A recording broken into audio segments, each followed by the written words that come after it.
అపరిశుభ్రతకు దోమల తీవ్రతకు కారణమవుతున్న ఖాళీ స్థలాల్లో నిల్వ నీటిని వెంటనే తొలగించాలని కాకినాడ నగరపాలక సంస్థ కమిషనర్ జె వెంకట్రావు స్థల యజమానులను కోరారు.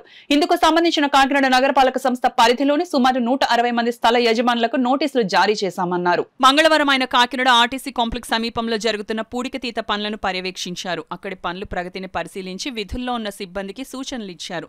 అనంతరం జగన్నాథపురం రణదీప్ నగర్ ప్రాంతంలోని మేజర్ డ్రైన్ ని కూడా సందర్శించారు. అక్కడ గుర్రపు డెక్క పేరుకుపోవడాన్ని గుర్తించారు. తక్షణమే తొలగించేందుకు చర్యలు తీసుకోవాలని అధికారులను ఆదేశించారు.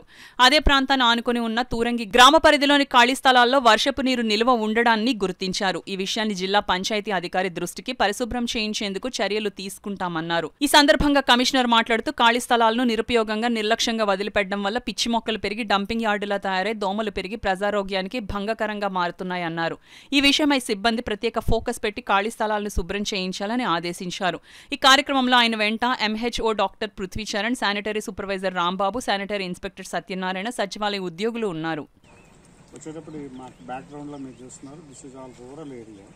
వాటర్ స్టాగ్నేషన్ అనేది ఎంటీ ప్లేసెస్లో వాటర్ స్టాగ్నేషన్ బాగా జరుగుతుంది. అది రూరల్ ఏరియాలో అవటం వల్ల మాకు జ్యూరిస్డిక్షన్ కాదు. దీని మీద డిపిఓ గారికి కూడా ఇన్ఫర్మేషన్స్ ఇచ్చాము. వాళ్ళ ఎవరైతే యజమానులు ఉన్నారో వాళ్ళకి నోటీసులు కూడా ఇచ్చారు రిమూవ్ చేయించడానికి. ఇటువంటి వేకెంట్ స్పేసెస్లో ఇట్లా వాటర్ స్టాగ్నేషన్ ఉండటం వలన దోమలు కూడా బాగా పెరిగేటువంటి అవకాశం ఉంది. ఈ విషయాన్ని తెలియజేయడం జరిగింది.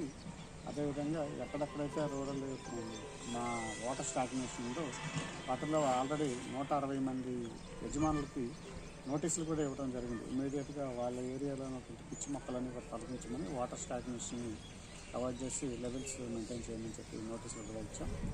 ఇప్పుడు నెక్స్ట్ మా డ్రైవ్ అంతా కూడా వేకెంట్ స్పేసెస్లో ఎక్కడైతే వాటర్ స్టాగ్నేషన్స్ ఉంటున్నాయో, వెజిటేషన్ ఎక్కడైతే బాగా పేరుకుపోయిందో అటువంటి ప్లేసెస్ మీద ఇప్పుడు డ్రైవ్ చేస్తాం. కాబట్టి వాటన్నింటినీ కూడా రిమూవ్ చేయడం జరుగుతుంది. అట్ ది సేమ్ టైం కొన్ని దగ్గర ఏదైతే ఆల్రెడీ సిల్క్ రిమూవ్ చేసినప్పటికీ ఇంకా ఫ్లోటింగ్ మెటీరియల్స్ ఉండిపోయినాయి, ఫ్లోటింగ్ మెటీరియల్స్ కూడా రిమూవల్ మీద